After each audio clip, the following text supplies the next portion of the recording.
책임이 없다. 비난하고 있습니다. 결국 답을 내놓으라고 과거로 회귀할 수 있다는 경륜으로 포장된 실패한 새 리더십만이 낡은 규범을 벗어나 넓은 세상으로 떠나게 할 수 있습니다. 제가 국민들과 당원들께 드리는 약속은 국민들에게 힘이 되는 정권 교체입니다. 감사하실 수 있도록 처음으로 필리버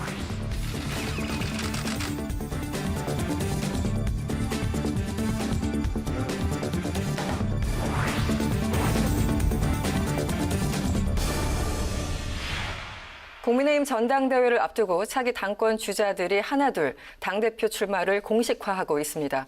원내외와 선수 그리고 나이를 가리지 않고요. 10명에 달하는 인사들이 도전장을 내면서 전당대회 열기가 뜨거워지고 있습니다. 6월 11일 전당대회를 앞두고 국민의힘의 당권 경쟁이 가열되고 있습니다. 그동안은 중진 의원들을 중심으로 출마 선언이 있었는데요. 김은혜 의원 초선 의원들이 출마를 선언하며 당대표 선거의 초선 돌풍이 주요 변수로 떠오르고 있습니다. 한 달도 채 남지 않은 국민의힘 차기 당대표 선거가 중진과 초선 청년 신진의 대결 구도로 잡혀가고 있습니다. 조혜진, 홍문표, 윤영석, 주호영 등 관록의 중진 의원들의 출마 선언의 질세라 초선 의원들이 잇따라 당권에 도전장을 던진 겁니다. 먼저 김재원 의원님께 질문을 드려야 되겠습니다. 최고위원을 출마를 하시는 줄 몰랐다가 갑자기 하셔가지고 저희들 깜짝 놀랐거든요. 어떻게 된 건가요? 저는 뭐 박수치고 이렇게 방송에 나와서 좀 훈수나 두고 그게 아주 제 적성에 맞는데 최근에 돌아가는 걸 보니까 저도 일익을 담당해야 되겠다 그렇게 느꼈어요. 그래서 출마하겠다고 했고 이유는 딱 한 가지예요. 우리 당이 당원들을 너무 무시해요. 당원들을 천덕꾸러기 만들고 당원들의 의사 반영을 전혀 하지 않고 더 나아가서 당원들의 권리를 뺏고 박탈하는 것이 정당 개혁인 양 주장하고 있어요. 그래서 그건 잘못이다. 당원이 당의 주인이니까 당원의 권리를 되찾아주자 이런 마음으로 그래야만 당이 발전한다는 그 마음으로 저는. 제가 국민의힘 당원이라면 자부심이 느껴지겠어요. 김재원 의원님 말씀을 들으면. 저도 이제 이재명 지사한테 배워가지고 그러니까 표 냄새만 맡으면 달려들고. 아니 그런데 정말 저는 김재원 의원 출마하는 거를 TV 보고 알았거든요. 그래서 두 가지 마음이 들어서 처음에 깜짝 놀랐고 두 번째는 섭섭했어요. 우리가 이렇게 정이 들었는데 귀뜸이라도 해주고 해야지 그렇게 의리 없이 하면 되겠어? 아니 아무도 몰랐다니까. 나도 내 마음을 몰랐어. 그리고 또 하나는 늘 제가 당 대표에 출마라고 그렇게 권유를 했는데 망하는 거 보려고. 그래서 최고위원을 출마하는 거 보고 두 번째 놀랐고 사실은 좀 제가 기대했던 것보다는 겸손한 출마를 하셨는데 아마 지금 국민의힘의 당 대표 출마하시는 분들을 보면 초선 바람이 거세지 않습니까? 그렇죠. 네. 그건 굉장히 중요한 역동성을 불어넣을 수 있는 것이기도 하지만 당의 중심을 제대로 또 잡을 사람도 필요하거든요.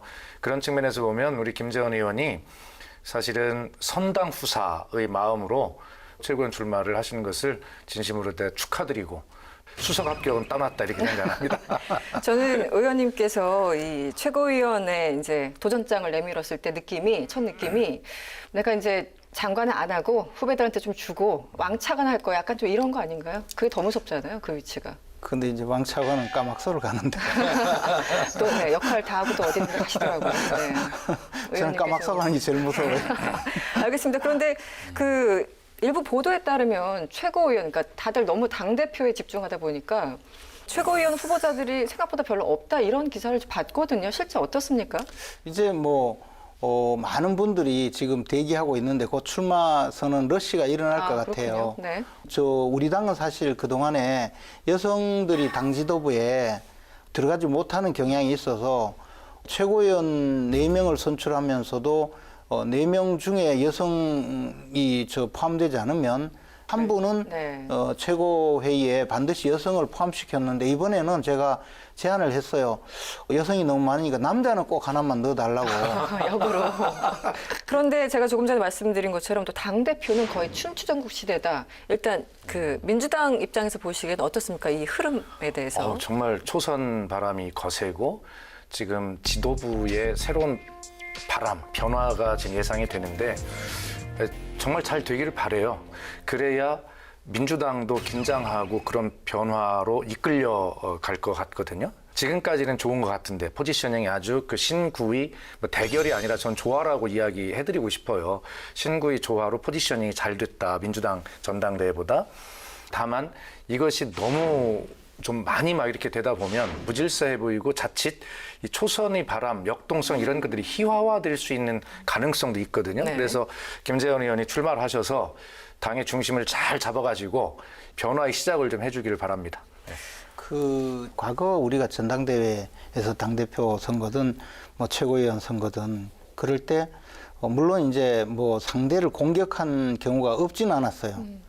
그러나 이번은 그게 아니고 거의 말꼬리 잡기식으로 관심을 불러일으키는 정도는 되었는데 더 가면 이 당이 좀 약간 우습게 되겠다. 희화화되겠다. 너무 재밌어지겠다.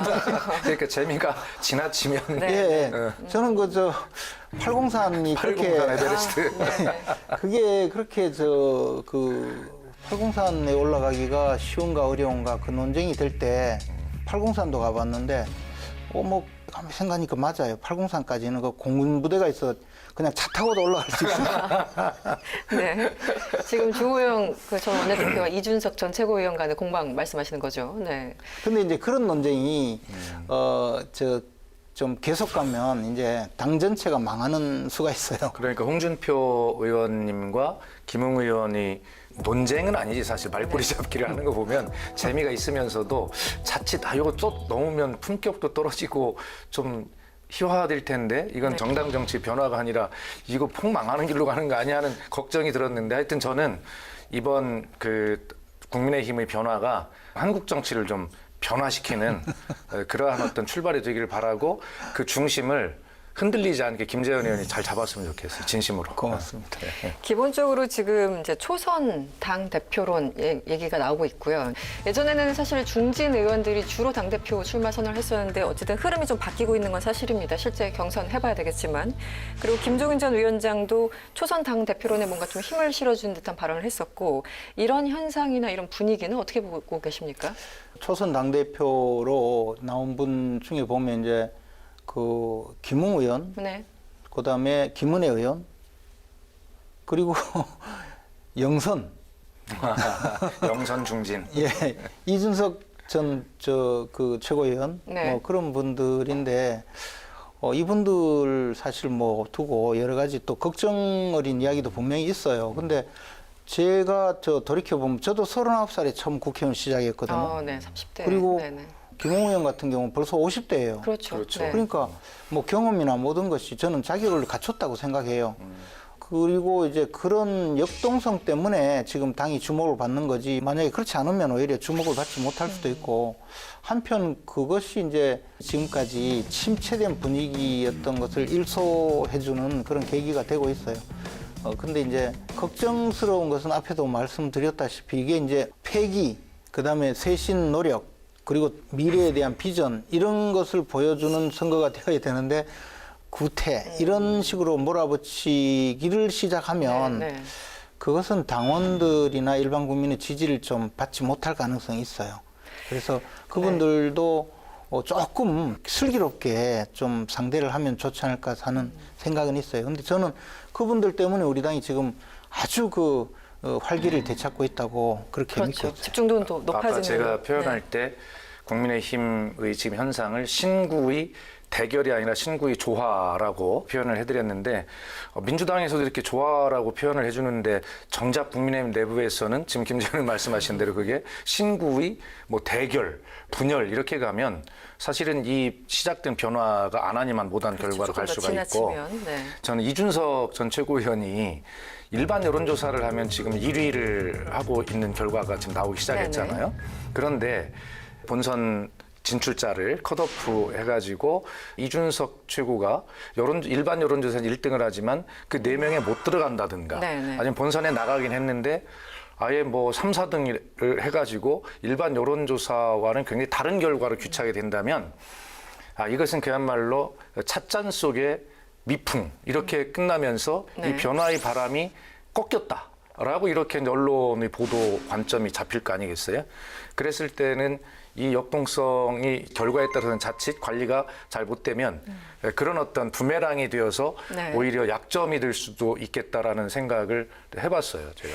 네. 아니, 저는 소망하지 않습니다. 그 의원님께서 아까 이제 당원에 대해서 초반에 말씀을 주셨는데 이 당심과 민심 간의 괴리 이것은 이제 사실 여야 할 거 없이 한 번씩 고민해보는 지점 같기도 하고 몇 년 전에 그 황교안 후보와 당시 후보와 이제 오세훈 후보가 맞붙었을 때 황교안 당시 후보는 당심을 많이 가져갔고 오세훈 후보는 그때 또 일반 여론조사에서는 또 앞서는 결과적으로 이제 황교안 대표가 당선이 됐는데 이제 이런 지점들을 좀 내부에서 우려하는 게 아닐까요? 그래서 이번에 당심과 민심에 대한 어떤 괴리감 여기에 대해서 좀 우리가 교정을 해보자 이런 차원 아닐까요? 그게 이제 황교안 대표가 결국 실패한 당대표가 되고 나니까 결국은 당원이 선택이 잘못되었다 이런 논리죠. 그렇게 주장하신 분도 계시죠. 예, 그렇게 또 이야기하는 거 저는 황교안 대표가 잘못된 선택이었다는 부분에 대해서는 전적으로 인정을 합니다. 그런데 그때 당시에는 최선의 선택을 한 거예요.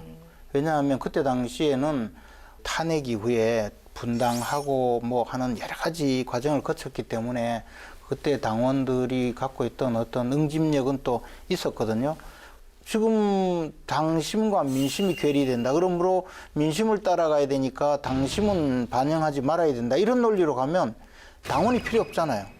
더 나아가서 민심이라는 것도 그 실체가 없어요. 그냥. 그렇게 지금 말씀하신 네. 당원들의 이 어떤 권리를 줄이는 방향으로 결정이 돼서는 안 된다라고 하는 당원들에게 자부심을 주는 메시지를 쫙 만들어가지고 쫙 뿌리면 당원들한테 굉장히 환호를 받을 거다. 난 이재명 지사한테 많이 배웠어. 그 경선 룰을 조금 여쭤보면은 아까 이제 7대3, 70대 30 이건데 이 룰이 좀 바뀔 가능성도 있습니까? 지금 거의 바뀔 수가 없는 게요. 이미 전당대회 날짜가 정해져 있고 그렇죠. 후보 등록이 22일이거든요. 네. 그리고 또 하나는 전당대회 그 룰을 바꾸려면 새로 이제 전국위원회를 소집해서 거기서 그 의결을 거쳐야 되는데 당헌 당규를 다 바꿔야 되거든요. 근데 그러면 아마 법석이 날 거라고 봐요. 그리고 또 현재 당 지도부가 그걸 별로 동의하지 않거든요. 그래서 그 당원 70%, 일반 국민 여론조사 30%를 반영하는 것은 그것은 그대로 이어질 거라고 보고요. 오히려 그 외에 이제 컷오프를 어떻게 할 거냐, 그런 정도의 네. 그 현재 당헌 당규 내에서 네. 약간의 그 룰을 정하는 것만 할 거라고 예상이 되고 있습니다. 네, 좀 구체적으로 인물에 대해서 좀 여쭤볼게요. 지금 어제 여론조사상은 나경원 후보가 이제 앞서가다가 아까 말씀하신 것처럼 이준석 전 최고위원이 또 1위 하는 그런 여론조사도 있고 이제 엎치락뒤치락 이런 상황인데 민주당 입장에서는 누가 가장 위협적이고 누가 가장 안 위협적입니까? 네. 국민은 시대를 교체하라고 하는 명령을 정치권에 하고 있는 거거든요. 네. 그런데 시대 교체는 아마 요원해 보이고 일단 시대 교체 가기 전에 세대 교체라도 해야 되는 건 아니겠어요? 그래서 네네. 세대 교체에 성공해야 시대 교체도 갈 수 있다. 그런 측면에서 보면 그 세대 교체의 어떤 국민 여망에 부응하는 초선들의 등장과 좋은 성적 기록 이런 것들이 가장 두려운 카드죠. 이준석 전 최고위원이 워낙 언론의 노출도도 높았고요. 네. 그다음에 지금 일반 국민들의 이제 그런 요구가 일반 여론조사에 반영이 돼서 이제 이준석 최고가 1등도 하고 2등도 하고 그러던데 그런 것들이 몇 번 더 이렇게 가면 당심이라고 하는 당원들의 마음도 그걸 따라갈 수밖에 없을 거예요. 그러면 이준석 최고위원이 당대표가 되는 것 아닌가? 네. 라고 하는 것을 이제 상상을 저 입장에서 해보는데 네. 왜냐하면 그게 가장 두려운 카드이기 때문에 그래요. 가장 두렵다. 그렇습니다. 그런데 속으로는 이제 세대 교체가 되면서 가장 두려운 존재이기도 하지만 한편으로는 내년 대선을 앞두고 사실 굉장한 격려는 필요한 게 지금 당대표인데 그렇죠. 그건 좀 부족하니까 속으로는 아 이건 좀 우리한테 플러스야 이럴 수도 있잖아요. 그런 민주당 계산까지는 입장에서는. 저희가 하지 않습니다. 그리고 그렇습니까? 뭐 이준석이 아니라도 다른 뭐 김웅 의원이나 다른 의원도 될 수 있지만 이준석 전 최고위원 같은 경우는 벌써 정치 경력이 10년이거든요. 네. 윤석열 총장을 비롯한 제3지대 인물의 영입이나 통합이나 이런 부분들을 시스템 가지고 잘 해나가면 아마 굉장히 폭발력이 있고 저희로서는 난망한 거 아닌가 이런 생각을 해보고요. 네. 이제 가장 제가 어려운 카드는 김재원 의원이 최고위원이 아니라 당대표에 출마해서 당 대표가 되는 게 가장 이준석 카드와 더 두려우시나요? 두려운 거예요, 그게. 나경원 전 원내대표님을 비롯해서 소위 세대 교체의 반대쪽에 있는 그런 이제 기존 정치인들이 뭐 다시 등장하는 것 그런 것은 좀 저희가 크게 두렵게 느껴지는. 쉬운 카드죠. 네. 예. 어떻게 보십니까? 이런 제가 진단에 이제 대해서요.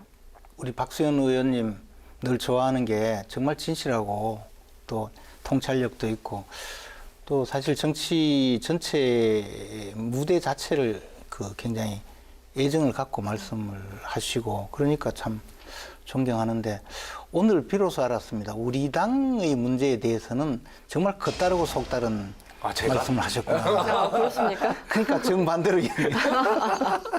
저는 진심을 이야기했습니다. 진심이라고 이야기하면서 그냥 저 당은 망해라 이런 이야기를 했나. 그럼 의원님의 진심을 김재원 의원님께서 대신 말씀해 주시죠. 진짜 내가 네. 어떤 진심이라고 어떤 진심인가요? 얘기해 보세요. 겁난다 뭐 이렇게 이야기하는데 네, 네. 사실은 예를 들어서 민주당처럼 당내에 있는 후보들 잘 경쟁해서 대선 후보 뽑고 대선 캠프를 만들어서 후보 중심으로 대선에 임하는 그런 과정이라면 그러면 뭐 괜찮아요.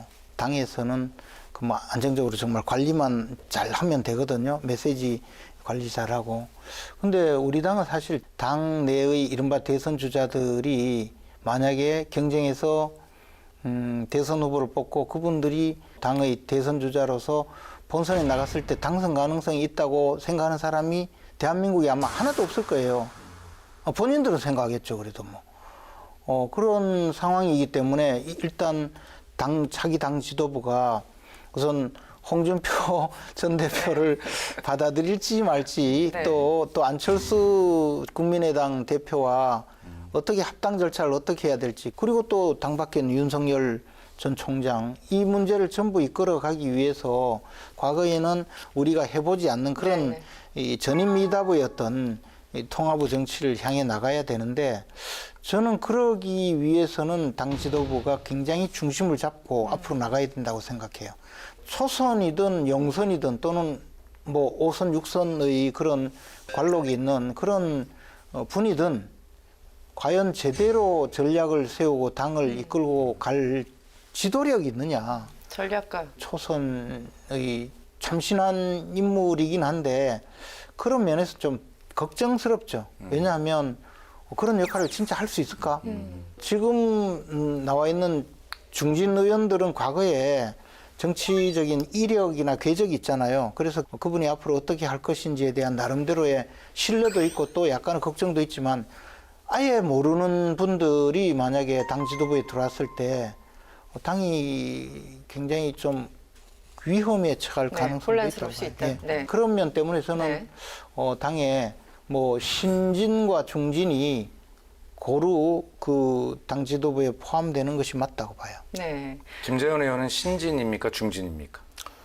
저는 이제 올해 처음으로 정치권에 다시 등장하려고 하는 최신진입니다. 최신진. 제가 그 말씀을 드리고 싶었어요. 네. 김재원 의원은 뭐 나이 기준으로 분류될 사람이 아니고 그런 아까 얘기한 지도력, 그다음에 정치에 대한 생각, 국민에 대한 태도 이런 걸 보면 신진에 분류돼야 된다. 그 초선바람에 동승하십시오. 근데 이제 아무도 그렇게 인정하지 않고 가장 가장 구악으로.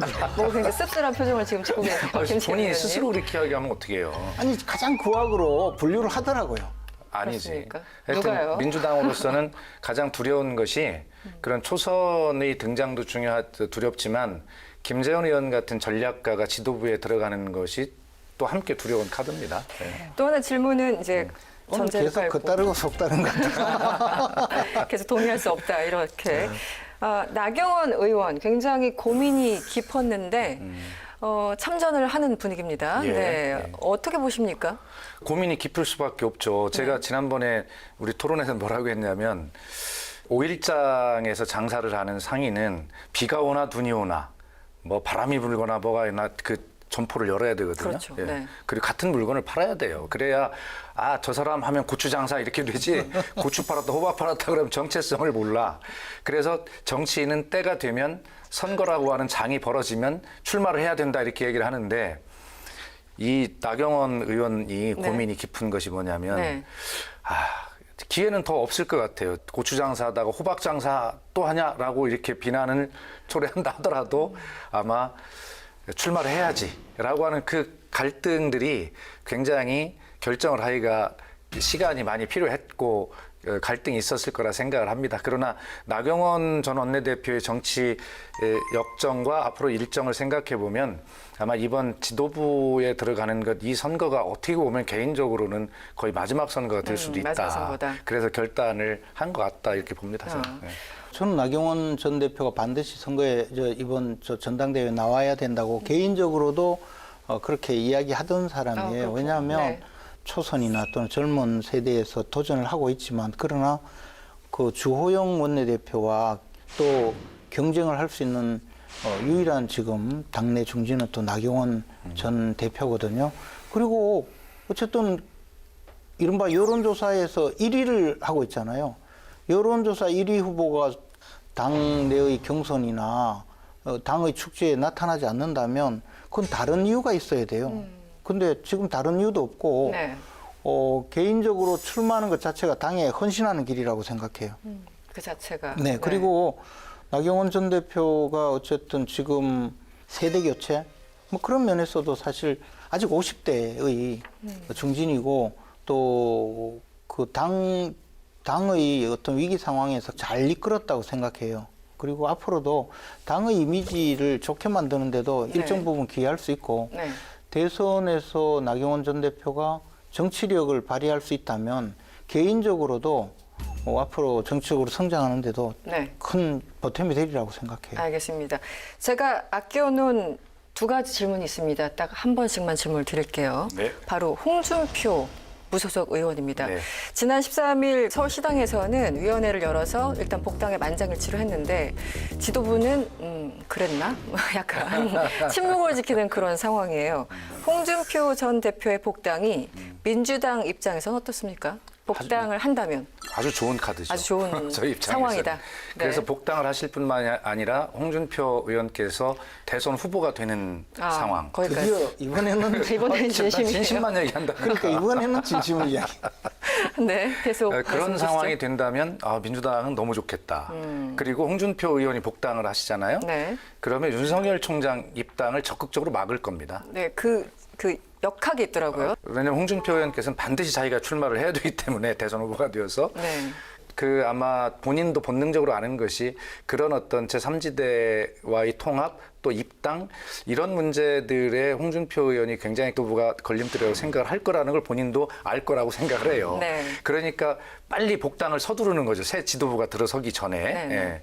그래서 서울시당은 통과를 했는데 아마 그 지금의 비대위에서는 아마 거부할 거라고 저는 그렇게 생각하거든요. 거부할 거라고 생각하십니까? 그렇게 생각을 합니다. 전당대회 이후라도. 네, 그래서 네. 하여튼 홍준표 전 대표의 복당은 여전히 에베레스트다. 여전히 네. 난망하다. 난망하다. 저는 그렇게 생각합니다. 네. 하태경 의원이 이런 얘기했어요. 그 홍준표 대표가 이제 들어오면은 동반 몰살하는 것이고 윤석열 전 총장이 들어오는 것은 동반 상승하는 것이다. 이렇게 완전히 그냥 디스를 했는데 어떻게 보십니까? 전망을 좀 해주시면요. 근데 어찌됐든 그 홍준표 전 대표가 야권에서 그래도 일정한 그 지분을 갖고 있는 출신의 정치인이거든요. 지금 대선 주자 지지율에도 보면 우습지만 윤석열 빼면 홍준표 1위예요.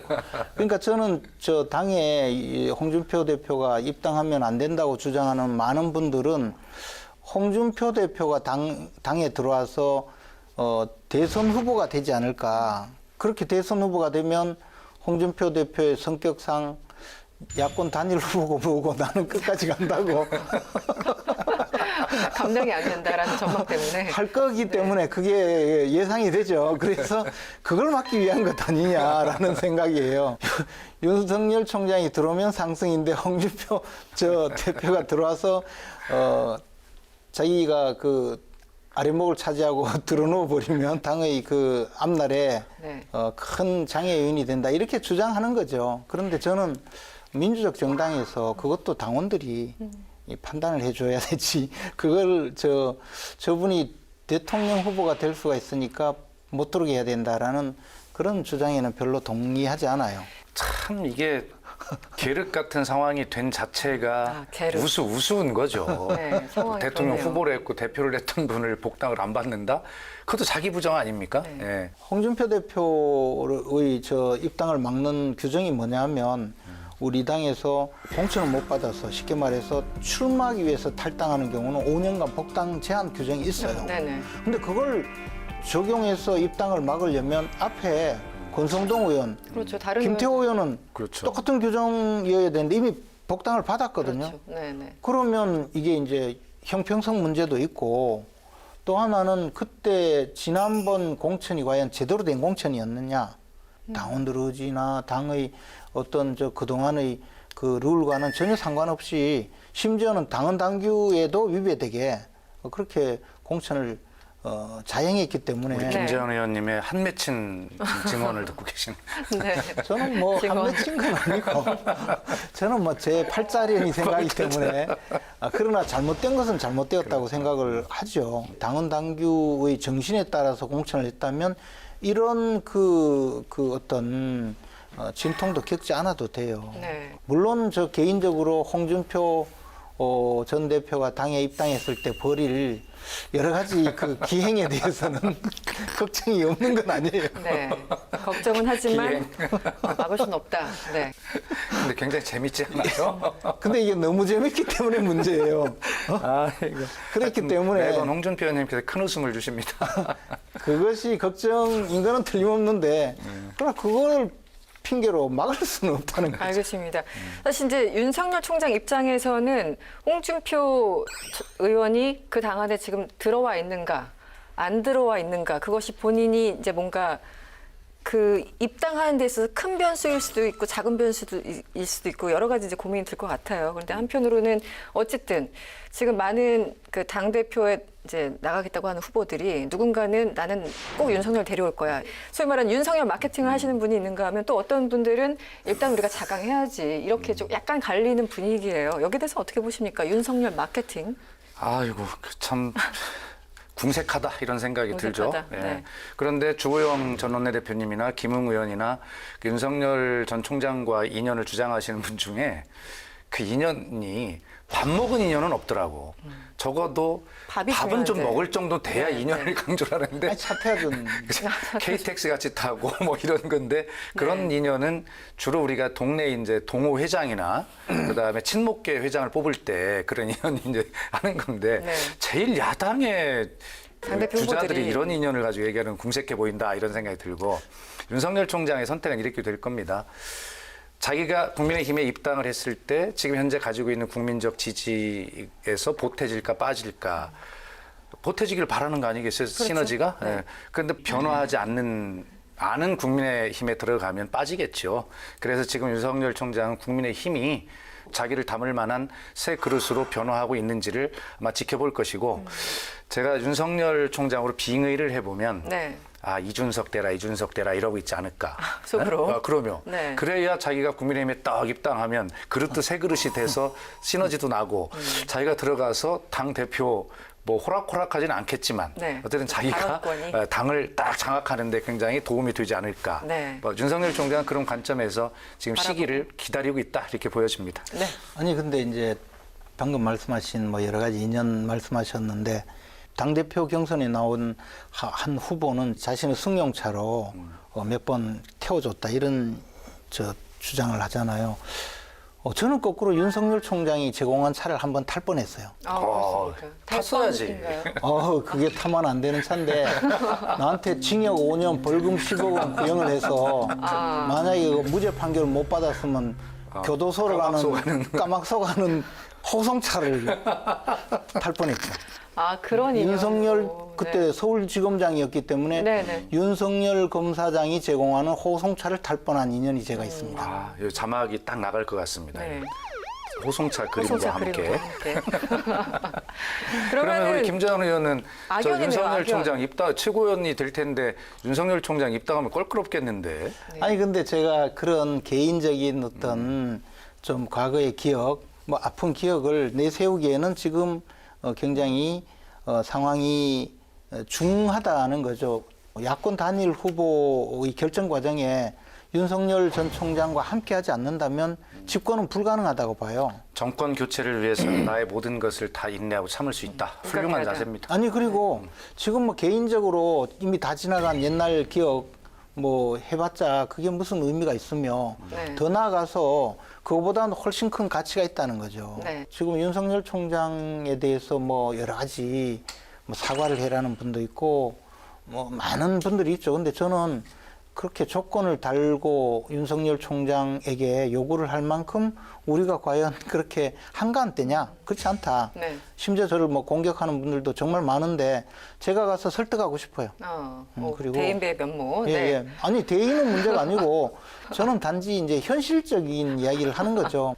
네, 국민의힘 전당대회 얘기를 해봤습니다. 두 분의 한 줄 평 사이다 듣겠습니다. 박선우 의원님. 국민의힘이 이번 전당대회를 통해서 굉장한 변화의 가능성을 보여주고 있는데 상대당이지만 진심으로 국민의힘이 잘 변화를 해서 한국 정당 정치 변화의 날개짓이었다 이렇게 평가를 받길 바라고 그 날개짓에 영향을 입어서 민주당도 함께 변하기를 진심으로 소망합니다.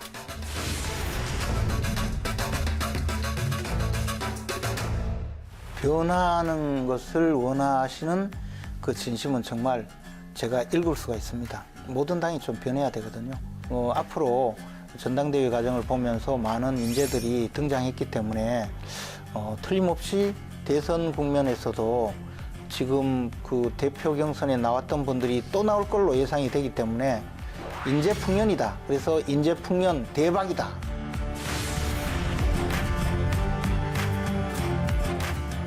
그런 평을 합니다.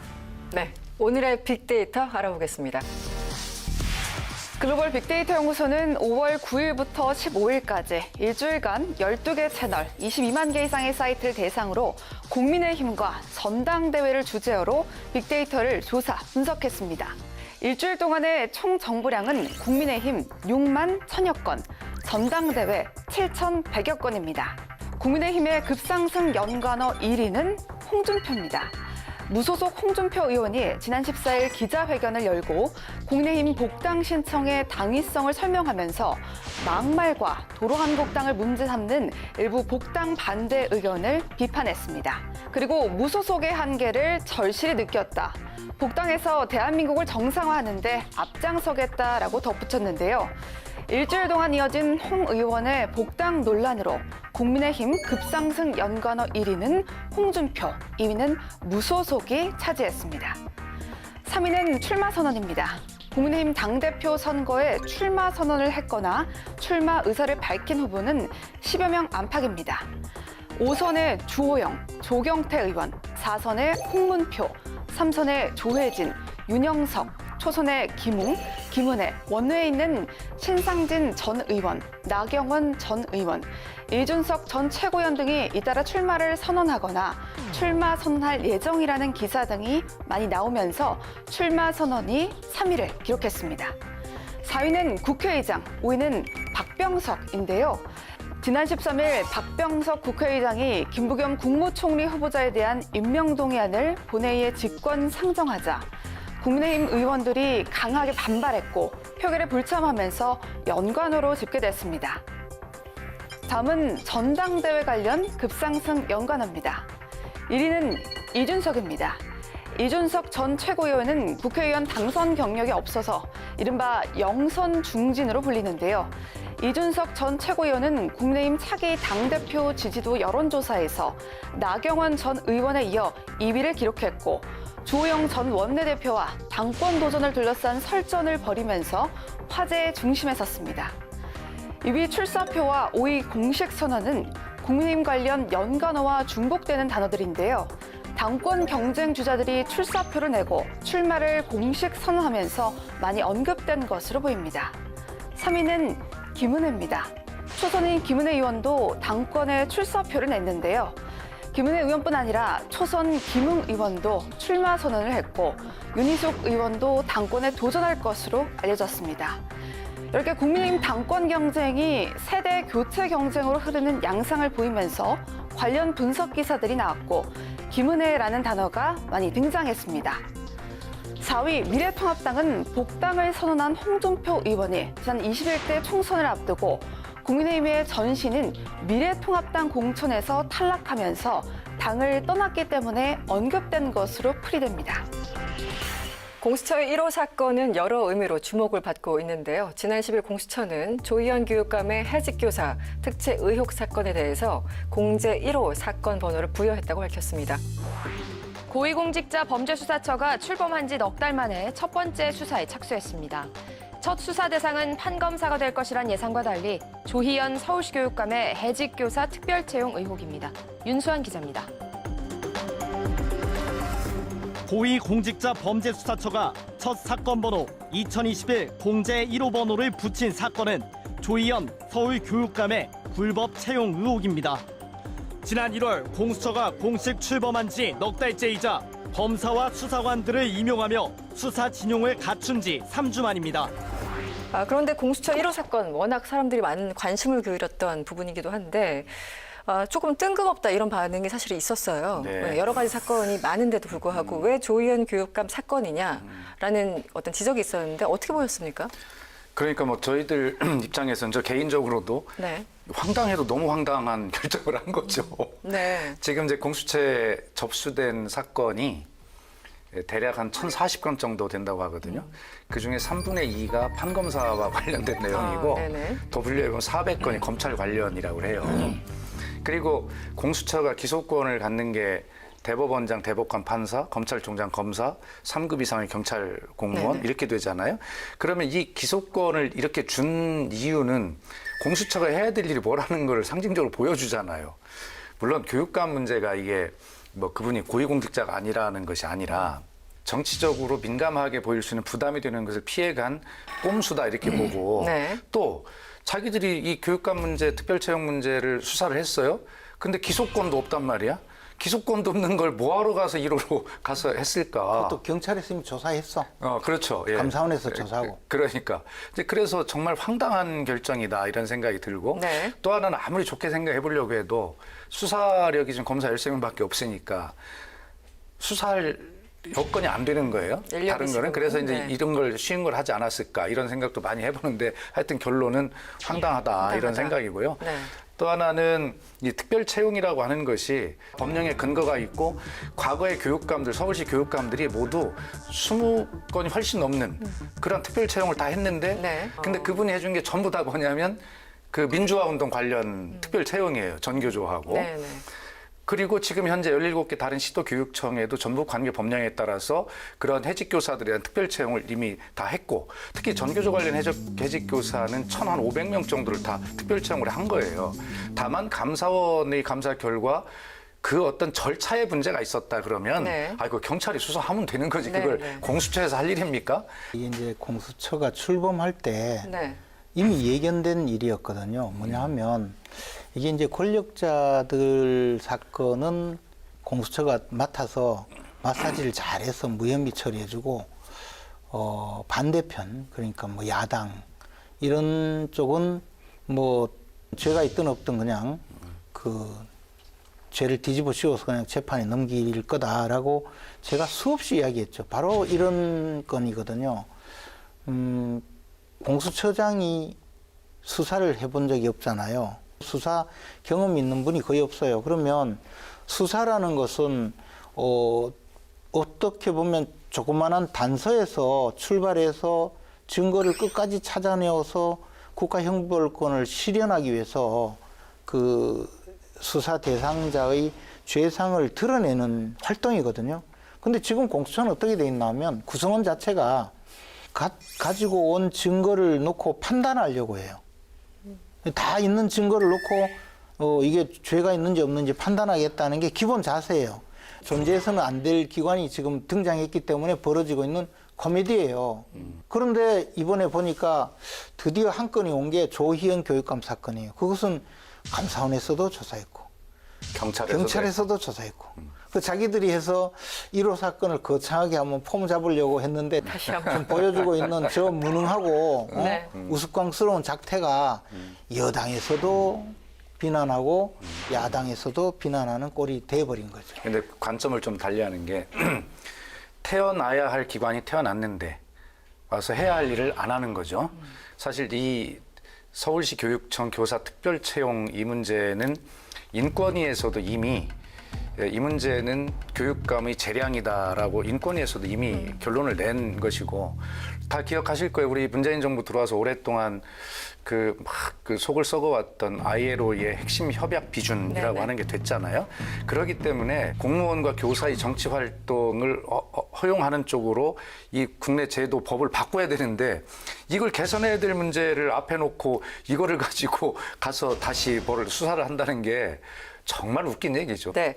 지난 10일 검찰 수사심의위원회가 이성윤 중앙지검장을 기소할 것을 권고했고요. 이틀 뒤에 수원지검은 김학의 전 차관의 출국 금지 사건 수사 당시 외압을 행사한 혐의로 이성윤 지검장을 재판에 넘겼습니다.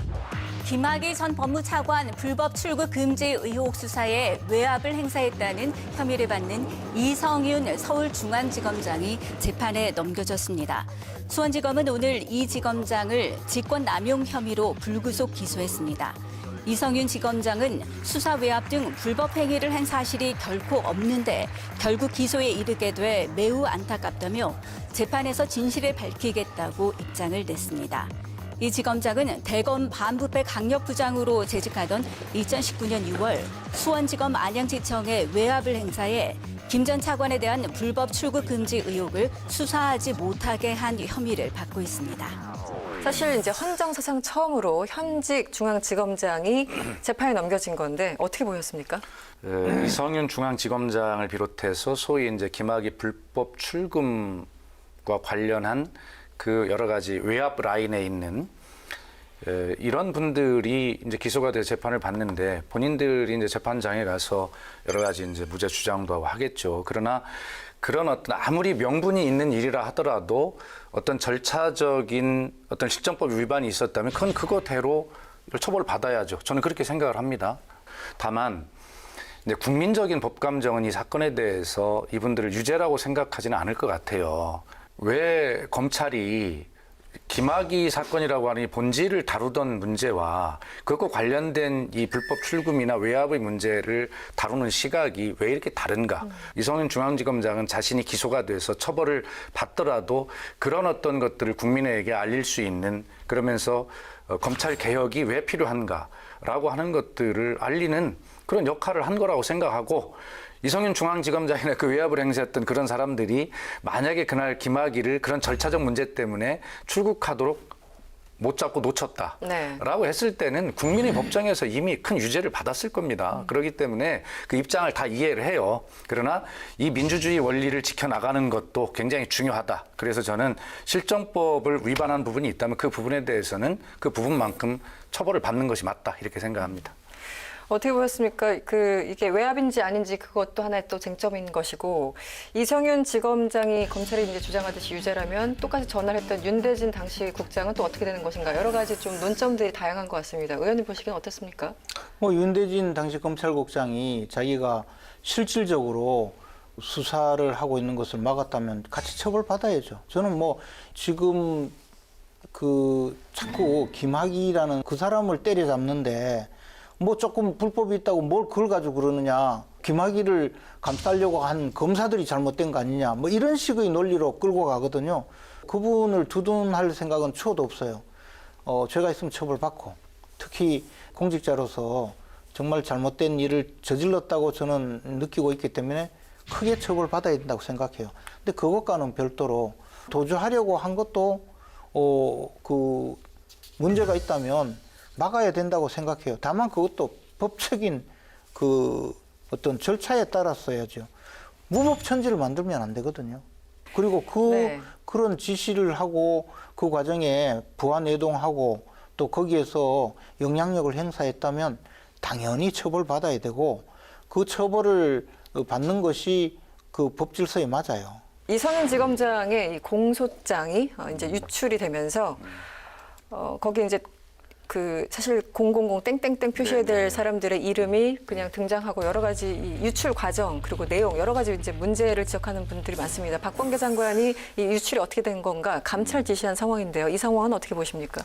일단 이번 같은 경우는 예를 들어 국민의 알 권리도 중요하지만 어떤 의도를 가지고 어떤 그 피의자의 변호인에게 송달이 되기도 전에 그것이 편집이 돼가지고 악의적으로 또 관련된 사람들의 이름이 쭉 다 해가지고 공개가 특정 언론에 공개가 됐다라고 하는 것은 분명한 정치적 의도를 가지고 유출을 한 굉장히 나쁜 의도가 있다고 보여집니다. 제 입장에서 보면. 검찰 내부에서는 근데 지침 위반은 아니다 이렇게 지금 주장을 하고 있는 것. 아니 피의사실 공표죄 자체가 공소 제기 전에 그 수사를 받고 있는 피의 사실을 누설했을 때 처벌받는 규정이에요. 그리고 이미 공소장이 공소 제기되면 그것을 공개했잖아요. 검사들한테 공개했는데 외부로 나오는 과정이 어떤 문제가 있는가, 뭐 예를 들어 징계를 한다면 저는 그건 모르겠는데 도대체 이게 왜 처벌 대상인지 이해가 안 돼요. 저는 이 문제가